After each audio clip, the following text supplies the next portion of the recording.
triangle JLK and triangle DEF. I'm just going to draw the sketches. I'm not necessarily going to worry if they're to scale or anything, and that's what you should do as well. JKL, and then here we have DEF. And we want them to be congruent, so I guess the way that I've drawn my sketches is pretty decent. They don't look perfectly congruent, but close. So we know that JK is equal to 5, and we know that JKL is equal to 60 degrees, and in DEF, we know that DE is equal to 2x minus 3y. We know that DEF is equal to x plus y. Okay, so this little angle right here is x plus y. What are the values of x and y that, oh, we know that KL and EF are congruent. So KL and EF are congruent. What are the values of x and y that make JKL and DEF congruent? Okay, so here's what we need to recognize. That if we have side angle side, we could say the triangles are congruent. Side, angle, side, right? Side, angle, side.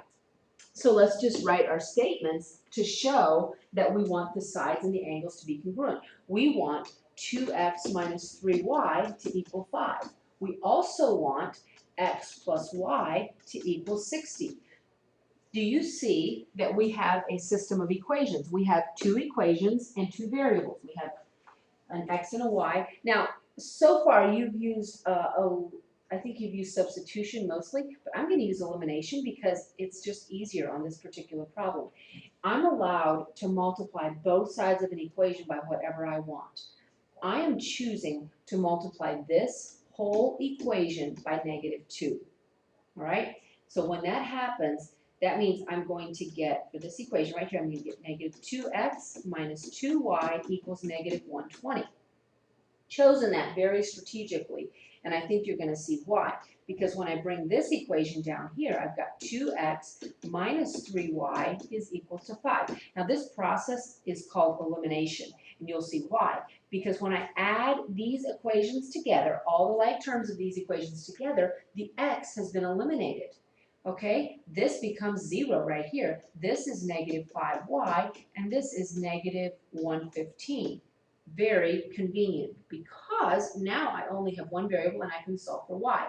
If I divide both sides by -5, divide by -5, I get y is equal to 23. Now it's pretty easy. I can plug my 23 in either here or I could plug it in right here. I'm going to choose to plug it into the second one because that's super easy. That means I get 60 minus 23 is going to equal, for the value of x, it's going to equal 37.